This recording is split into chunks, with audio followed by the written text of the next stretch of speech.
se todos esses pressupostos forem atendidos e a lei for atendida, pois bem, o impeachment não será golpe. Será uma situação extraordinária, excepcionalíssima. Mas, se esses pressupostos não forem atendidos, se não houver um atentado à Constituição, se não houver ato imputável ao presidente, se não for uma ação dolosa, se ela não for tipificada, a tentativa de impeachment é golpe de Estado, sim.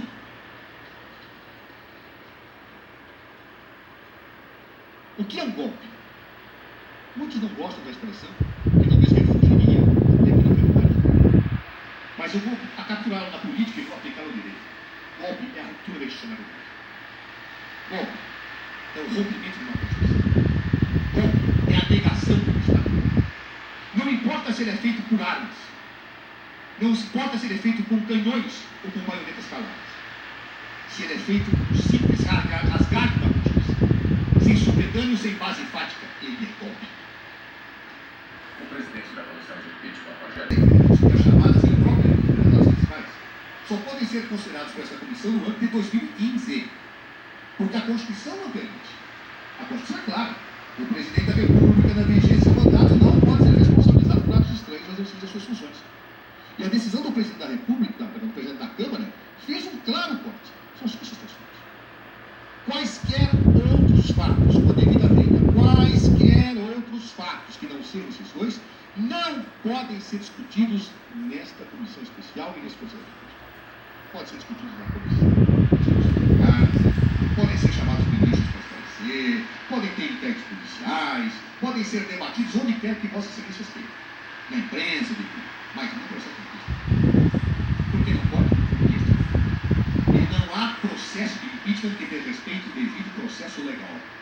Não há processo de impeachment que possa ultrapassar os limites da sua denúncia devidamente. Portanto, nesse momento, quero deixar claro que a defesa de Sua Excelência a Primeira República se recusa, neste processo, a discutir qualquer fato que não tenha a ver com essas duas circunstâncias que encerraram a justiça. O advogado-geral em curso deve ser considerado nulo porque, segundo ele, foi fruto de um ato de vingança do presidente da Câmara, Eduardo Cunha, que isso caracterizaria um desvio de finalidade, não levando em conta nem a Constituição, nem o interesse público. José Eduardo Cardoso juntou como provas reportagens da imprensa. A decisão do presidente Eduardo Cunha não visou a defesa política. Não era esta a sua intenção, não foi esta objetivamente a sua finalidade. Os fatos ficaram claros, os fatos foram evidenciados. Sua Excelência, o presidente Eduardo Cunha, usou da sua competência para fazer uma vingança e uma retaliação à chefe do Executivo, porque esta se recusaram a garantir no Conselho de Ética ao qual ele estava submetido os votos que o seu partido poderia lhe dar para que ele não pudesse ser processado. Ora, a imprensa documentou fartamente esse movimento pendular. Documentou, e várias matérias de jornais são aqui juntadas. O advogado-geral da União disse que mais uma prova do desvio de finalidade de Eduardo Cunha foi ele ter juntado a delação premiada do senador Delcídio do Amaral ao processo de impeachment. José Eduardo Cardoso disse que a maior parte da delação diz respeito a fatos anteriores a 2015 e que, por isso, Eduardo Cunha teria contrariado a própria decisão tomada quando aceitou o pedido de impeachment. Para Cardoso, isso provaria a intenção de Cunha de agir segundo interesses dele e não segundo a Constituição.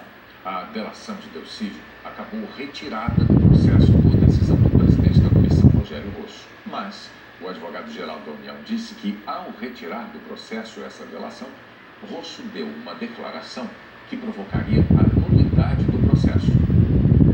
Ao decidir essa matéria, de qualquer forma, eu gostaria de lembrar Vossas Excelências que, mesmo desconsiderado como parte integrante da denúncia, o citado documento é de conhecimento público. Dito isto, não há como esta presidência impedir a influência dele sobre a formação de juízo individual de cada parlamentar desta comissão e desta casa.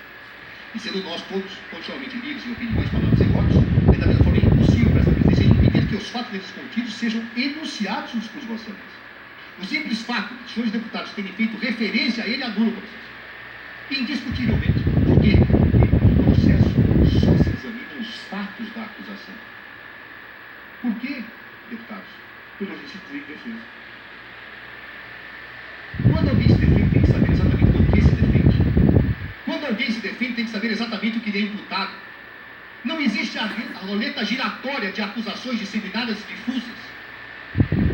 A acusação diz que a presidente Dilma cometeu crime de responsabilidade ao editar decretos de suplementação orçamentária sem autorização prévia do Congresso, ferindo a meta fiscal.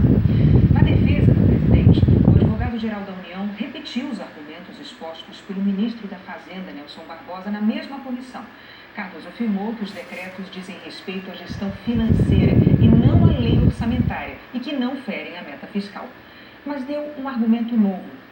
Ele alegou que, como os decretos foram assinados pela presidente depois do respaldo de técnicos de vários órgãos, não houve dolo nem má-fé, que, segundo ele, são essenciais para caracterizar um crime de responsabilidade. E vai dizer que a presidente da República é culpada por isso? Quando um outro poder pede, quando técnicos atestam do outro poder que isso deve ser feito, quando técnicos do executivo também afirmam que isso é factível, onde está o dolo? Onde está a má-fé? Portanto, mesmo que houvesse ilegalidade na expedição dos decretos suplementares, parece indubidoso que dolo da chefia do executivo. Aliás, a jurisprudência é absolutamente tranquila no Brasil, ao dizer que o chefe do executivo, que se baseia em pareceres técnicos dos órgãos competentes, não age com má-fé, mesmo que porventura ilegalidade possa ser imputada ao seu comportamento. Se crime de responsabilidade, como visto pela Constituição e pela lei, exige dolo, esse simples fato descaracteriza abertamente a ocorrência desse delito. Por fim, o advogado-geral da União tinha os argumentos já apresentados pelo ministro da Fazenda sobre as chamadas pedaladas fiscais. Disse que não eram empréstimos tomados em bancos públicos, mas uma prestação de serviços. E reafirmou que o que chama de pedaladas foram procedimentos adotados por vários governos sem má-fé e sem que se constituam em motivo suficiente para impeachment. Vamos imaginar que tivesse havido violação à lei de responsabilidade fiscal, ao orçamento. Onde está a má-fé da presidente da República nos dois casos? Não há. Onde está o atentado à Constituição nos dois casos? Não há. Foram procedimentos adotados por vários governos.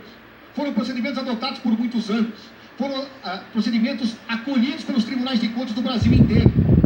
Subitamente imputam-se imposição e se quer aplicar uma sanção retroativa. Que atentado à Constituição há? Que má-fé há?